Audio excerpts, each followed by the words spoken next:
এগৰাকী প্ৰবীণ কাৰ্যকৰ্তা হয়। ঢেকীয়াজুলি যেতিয়া ভাৰতীয় জনতা পাৰ্টি খোপনি পুতিব লগা হৈছিল, সেই সময়ত ময়ে পুতিব লগা হৈছিল আৰু ক'বলৈ গ'লে।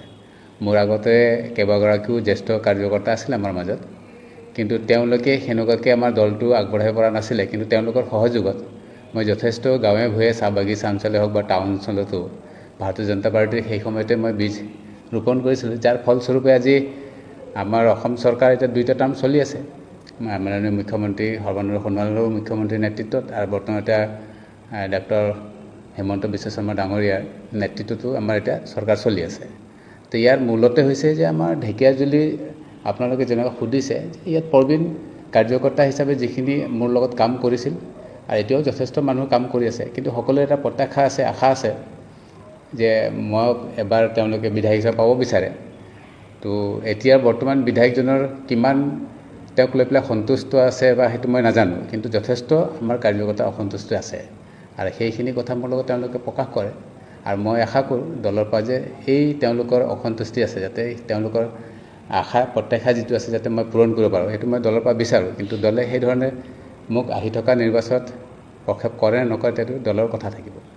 হয়, যোনটো সময়ত ঢেকীয়াজুলি সমষ্টিত কোনো অস্তিত্ব নাছিলে বিজেপি ভাৰতীয় জনতা পাৰ্টি, সেইটো সময়ৰ পৰা আপুনি দীৰ্ঘদিনৰ ধৰি ইয়াত কাৰ্যকৰ্তা হিচাপে আপুনি নিষ্ঠাকে আপুনি কাম কৰি আছিলে। তো সেইটো ক্ষেত্ৰত আপোনাৰ প্ৰাপ্যটো আপুনি যিটো আপোনাৰ অধিকাৰ আছিলে আৰু সেই অধিকাৰ পৰা আপুনি বঞ্চিত, তো আপোনাৰ মনত কি প্ৰভাৱ পৰিছে এইটো? চাওক, মোক বঞ্চিত হৈছোঁ। মোক 2011ত প্ৰাৰ্থিত্ব প্ৰক্ষেপ কৰিছিল ঢেকীয়াজুলিৰ পৰা ভাৰতীয় জনতা পাৰ্টীয়ে। 2016ত আৰু 2021ত মোক ভাৰতীয় জনতা পাৰ্টীয়ে প্ৰক্ষেপ নকৰিলে। ইয়াৰ মূলতে মই যদি ক'বলৈ যাওঁ, এতিয়া ৰাজ্যিক নেতৃত্ব নে কেন্দ্ৰীয় নেতৃত্ব ইয়াত দোষাৰোপ দিম নে কাক দিম মই এইটো ক'ব পৰা অৱস্থাত নাই। যিহেতু কোনে এই ক্ষেত্ৰত কৰে আমি সেইটো দলে ক'ব পাৰিব যে কোনে কি কৰে, কিন্তু এই ধৰণৰ হ'ব নালাগিছিলে। যে কাৰণ সেই সময়ত মই 2011 যেতিয়া মই প্ৰায় ইয়াত 22-23 হাজাৰ ভোট পাইছিলোঁ, তেতিয়া ভাৰতীয় জনতা পাৰ্টীৰ সিমান সংগঠন একেবাৰে অৱস্থা ইমান এটা ভাল নাছিলে, তথাপিও যথেষ্ট আমি ভোট পাইছিলোঁ, মই পাইছিলোঁ। আৰু সেইটো এটা ৰেকৰ্ড ক'ব লাগিব যে ব্ৰহ্মপুত্ৰৰ উত্তৰ পাৰত যিমান আমাৰ প্ৰাৰ্থী আছিলে 2011 সময়ত, সকলোতকৈ ময়ে যথেষ্ট ভোট পাইছিলোঁ, কিন্তু মোক ৰিপিট নকৰিলে। ইয়াত মাননীয় এতিয়া বৰ্তমান মন্ত্ৰী হৈ আছে অশোক সিংহাল ডাঙৰীয়াক ইয়াত প্ৰাৰ্থিত্ব প্ৰক্ষেপ কৰিছে। সেই সময়ত কি কাৰণত কৰিলে এইটো দলে বুজিব, কিন্তু মই যিমান বুজি পাওঁ, যিটো লজিক কয় যে য'ত যেনেকুৱা ধৰণৰ মানুহ আছে, বসতি প্ৰধান সমষ্টি আছে, তাত তেনেকুৱা ধৰণৰ মানুহৰ প্ৰতিনিধি পাব লাগিছিলে, কিন্তু ঢেকীয়াজুলিত আমাৰ সেইটো নাপালোঁ। গতিকে ইয়াৰ কাৰণে ৰাইজৰ এটা অসন্তুষ্টি আছে, আমাৰ কাৰ্যকৰ্তাৰো অসন্তুষ্টি আছে, আৰু এইটো দলে চিন্তা কৰিব লাগে আহি থকা সময়ত। হয়, যদি ধৰক আপোনাৰ 2026ত যদি নিৰ্বাচনত যদি আপোনাৰ ভাৰতীয় জনতা পাৰ্টি হিচাপে যদি আপোনাৰ টিকেটৰ কোনো কিবা নকৰে, আপুনি পৰৱৰ্তী সময়ত আপুনি কি সিদ্ধান্ত ল'ব? চাওক, ৰাইজে ঢেকীয়াজুলিৰ বাসী ৰাইজে এতিয়াও মোক বিচাৰে। গতিকে ৰাইজৰ লগত মই সদায় আছোঁ। ৰাইজ যদি মোৰ লগত থাকে, তেতিয়াহ'লে ৰাইজে যদি বিকল্প বিচাৰে তেতিয়াহ'লে মই বিকল্প ৰাস্তাত যাব লাগিব। কাৰণ মই অকলে বিকল্প ল'লে নহ'ব, কাৰণ ৰাইজে থাকিলেহে মই ক'ৰবাত সেৱা প্ৰদান কৰিব পাৰিম। গতিকে ৰাইজে যদি বিকল্প লয়, ৰাইজৰ লগত মই একেলগে যাম। গতিকে সেই ধৰণৰ মোৰ চিন্তা চৰ্চা আছে, আৰু ভাৰতীয় জনতা পাৰ্টীৰ এটা মোৰ অধিকাৰ আছে কথা কোৱাৰ। সেইকাৰণে আছে কাৰণ দলটোত মই যিমানখিনি সময় দিছোঁ, যাৰ ফলস্বৰূপে আজি অসমত চৰকাৰ আহিছে। আজি যদি ঢেকীয়াজুলিৰ পৰা এগৰাকী বিধায়ক জিকিছে, ঠিক এনেকুৱা বহু সমষ্টিৰ আমাৰ প্ৰবীণ কাৰ্যকৰ্তাসকলে দলৰ সেৱা আগবঢ়াইছিল, যাৰ কাৰণে আজি চৰকাৰ হৈছে। গতিকে ইয়াতো আমি যথেষ্ট আমাৰ কাৰ্যকৰ্তাৰ লগত একেলগে আমি কাম কৰিছিলোঁ, তো সেই হিচাপে পাইছে। গতিকে আমিও সেই ধৰণৰ যেনেকৈ আমি ছাৰ্ভিচ দিছোঁ, বাট পাৰ্টিও আমাক ছাৰ্ভিচটো দিব লাগে, সেইটো আমি বিচাৰোঁ। আপোনাৰ খেলাটো নিশ্চিত হ'ব।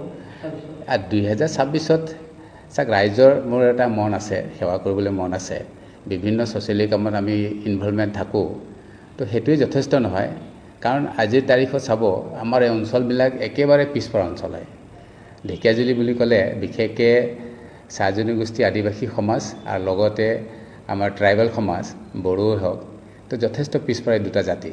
এই দুটা জাতিৰে বেছিকৈ ইয়াত সমষ্টিটো যথেষ্ট ভোটাৰ আছে আৰু জনসাধাৰণ আছে। তো এই দুটা জাতিক আমি আগুৱাই নিব লাগিব হ'লে, তো এই ধৰণৰ ইয়াত প্ৰতিনিধি দৰকাৰ আছে। গতিকে ইয়াত আমাৰ এগৰাকী প্ৰতিনিধি দিছে, যিগৰাকী অশোক সিংহাল ডাঙৰীয়া, তো আমাৰ ঢেকীয়াজুলিত নাছিলেই। তেওঁক গুৱাহাটীৰ পৰা একদম পেৰাচিট নিচিনা আমি দি দিলে। গতিকে আমি সেই সময়ত বিৰোধো কৰা নাছিলোঁ, দলটোৰ ভালৰ কাৰণে, দলটোৰ কাৰণে আমি সকলোৱে কাম কৰি দলটো আগুৱাই লৈ গৈছিলোঁ। গতিকে এটা সময় আহিলে দলটোৱে চিন্তা কৰিব লাগে যে সকলোকে সুযোগ দিব লাগে। মই সেই কথাটো মই বিচাৰোঁ দলৰ পৰা। বিশেষকৈ আৰু যিহেতু চাব পাৰে কেইদিন ধৰি ছ'চিয়েল মিডিয়াতো আপোনাৰ ৰাইজে আপোনাৰ নাম লৈ ৰাইজে আপোনাক বিচাৰে বুলি প্ৰত্যেকে ছ'চিয়েল মিডিয়াতে পষ্ট কৰি আছে যে এবাৰ ঢেকিয়াজুলি সমষ্টিত বাটাচোৰাং এটা প্ৰতিনিধি হিচাপে আমি বিচাৰোঁ বুলি প্ৰত্যেকে মানে শ্বেয়াৰ কৰি আছে। কি ক'ব এইটো বিষয়ে? ৰাইজে যিহেতু আপোনাকে বিচাৰি আছে। চাওক, মোৰ শুভাকাংক্ষী, মোৰ গুণমুগ্ধ মোৰ আছে, মোৰ ফলোৱাৰ্ছ আছে। তেওঁলোকে বিচাৰে যে ভাৰতীয় জনতা পাৰ্টীৰ পৰা বাটাচোৰাঙক এবাৰ আমি বিধায়ক হিচাপে পাব বিচাৰোঁ। এতিয়া দলে যদি নিদিয়ে তো তাত মোৰ কৰিব লগা একো নাই, কাৰণ যিহেতু মই নিজে সিদ্ধান্ত নলওঁ। দলত যিসকল আমাৰ নেতৃত্ব আছে সিদ্ধান্ত লয়, তেওঁলোকে কি ভাবি কি চিন্তা কৰে মই নাজানো। কিন্তু মই এটা কথা জানো যে ক'ৰবাত না ক'ৰবাত মেনিপুলেট হয় নেকি, এইটো কথা মোৰ এটা মনে কয়। কাৰণ নহ'লে য'ত নেকি ঢেকিয়াজুলি সমষ্টিত যিগৰাকী প্ৰতিনিধি আছে, তেওঁ মানে ক'বলৈ গ'লে তেওঁ যিটো কমিউনিটিৰ পৰা বিলং কৰে, সেই কমিউনিটিৰ মাত্ৰ আপোনাৰ 100টা ভোট নাই, 50টা ভোট নাই। তেওঁক দি কিনি যেতিয়া ইয়াৰ পৰা প্ৰতিনিধি বনাব পাৰে, তেতিয়াহ'লে ক'ৰবাত না ক'ৰবাত মেনিপুলেট হৈছে কোনোবা, যোনে আমাৰ সিদ্ধান্ত লয় দলীয়। গতিকে সেই ধৰণৰ সিদ্ধান্তৰ পৰা আহি থকা সময়ত অলপমান দলে যদি বিৰত থাকে, তেতিয়াহ'লে দলটোৰ কাৰণে শুভ, আৰু যদি নহয় তেতিয়াহ'লেতো অশুভ হ'ব দলটোৰ কাৰণে। যদি সেই কথাৰে যদি 2016-ত সেই একেই পদ্ধতিৰে যদি 2016-ত 2021-ত যদি প্ৰাৰ্থিত্ব তেওঁ পাইছে, তেতিয়াহ'লে আহি থকা সময় যে সেই একে পদ্ধতিৰে যে তেওঁ প্ৰাৰ্থিত্ব নাপাব বুলি তাৰ কি গেৰাণ্টি নাই? থাকিব পাৰে। কিন্তু আমিও সেই ধৰণে আমি প্ৰস্তুতি চলাই আছোঁ। যদি আমি নাপাওঁ, তেতিয়াহ'লে আমি এতিয়া ৰাইজৰ লগত, যদি ৰাইজে মোক কৈ আছে যে বিকল্প আমি চিন্তা কৰিব লাগে, যদি ৰাইজে বিকল্প চিন্তা কৰিব লাগে, তেতিয়াহ'লে ঢেকিয়াজুলিবাসী ৰাইজৰ লগত মই সদায় আছোঁ, আৰু সেই ধৰণে মই চিন্তা কৰিম।